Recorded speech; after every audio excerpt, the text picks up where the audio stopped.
With the franchise off to an even 7-11 start to the season, the New Orleans Pelicans has been receiving calls about the availability of Lonzo Ball, JJ Redick, and Bledsoe. Now the New Orleans Pelicans has shown openness to discussing trades around the three guards with interested teams. We'll see if the Pelicans are going to pull the trigger. And before we even get into that and we get into the video, what's up guys, this is Vaughn the Journalist, and we're back here with another video about the New Orleans Pelicans, and we're going to be talking about their trade situation. Hope all three guards are up for trade, Lonzo Ball being one of the biggest ones, but JJ Redick also being another good trade value player that could be going to a contender just soon. And we just got a little hint just 2 days ago that Bledsoe is also on the trading block as well. So we'll see if the Pelicans are going to move anybody. But before we get into that, as I said, make sure to leave a like on this video. It's going to be good content. Make sure to leave a like and subscribe if you've been rocking with me, if you've been rocking with everybody. I know I have not been on for the past 2 weeks, but again, gotta get some breaks, gotta get some time. I'm gonna be back full force on February, and we're gonna continue doing some videos from here on out. So make sure to leave a like, make sure to subscribe, and make sure to follow the content here on the Journalist.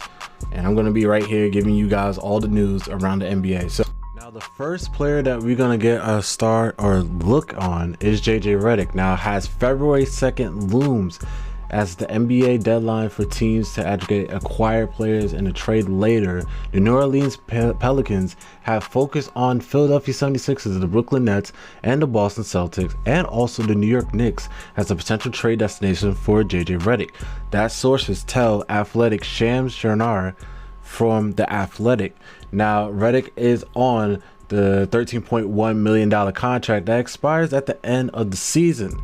Now Redick is averaging 7.9 points per game this season, and he has been not in 2 games in the 2 past games for the Pelicans. He did not play, or coach's decision so far in the 2 games.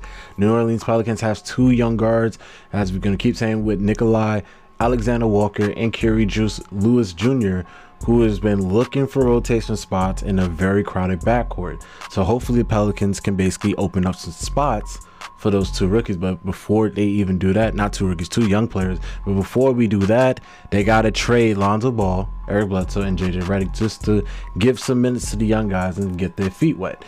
Now for a situation scenario for all teams except for the New York Knicks, this article came out about like a day ago, if anything, the Celtics have a workable trade for Redick because of the fact that they traded Gordon Hayward for it in his trade exception during this offseason.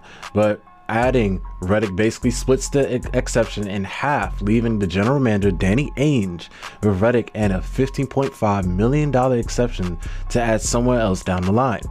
Now, since the Sixers and the Nets do not have an exception big enough for Redick, they have to send out at least $10.4 million in matching salary.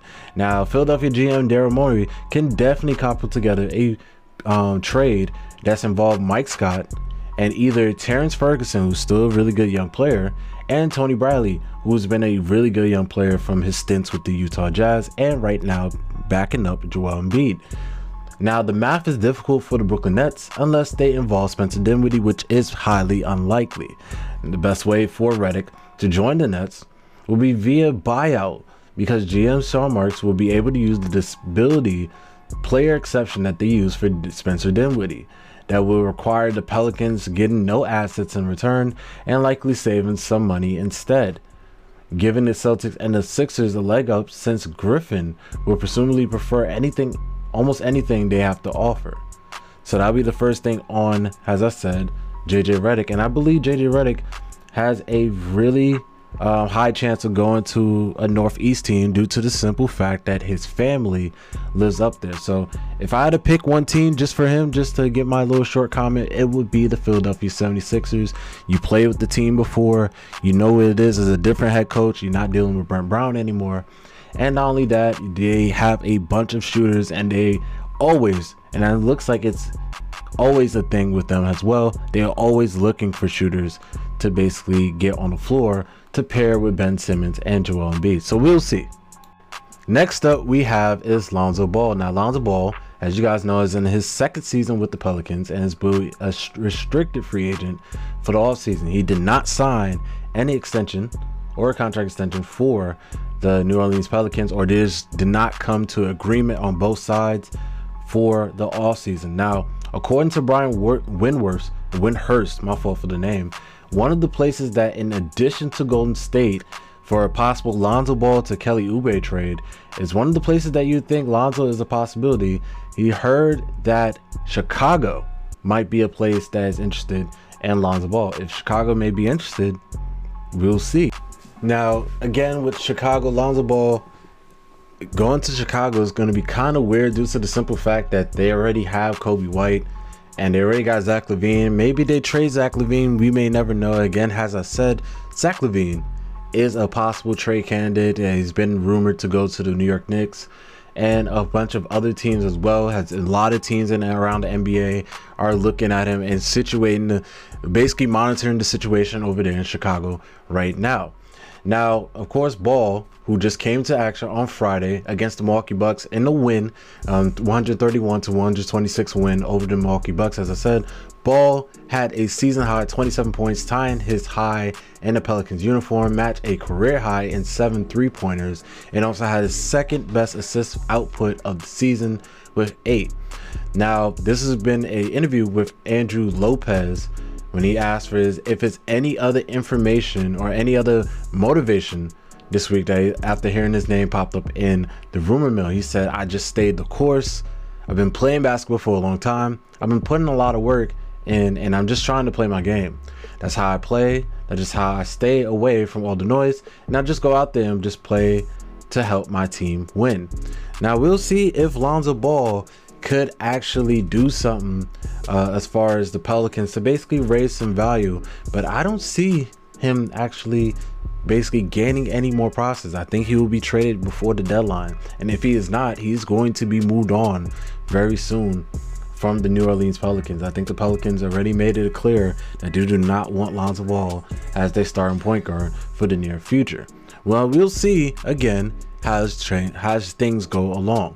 For a lot of reasons, Eric Bledsoe is now on to the trading block, and we gotta see what Eric Bledsoe may offer to the table, especially to other teams that's out there. Pelicans are trying to shop Eric Bledsoe, and again, it's only been 2 days ago, so there's not much really news. The only news that is coming from Eric Bledsoe's side is literally the fact that Golden State is very interested in him for a backup point guard job. Now, besides from that, Eric Bledsoe just got his name thrown out there, but just putting it out there, and once again, Nikolai Alexander-Walker and Kerry Lewis is trying to get some playing time from the Pelicans.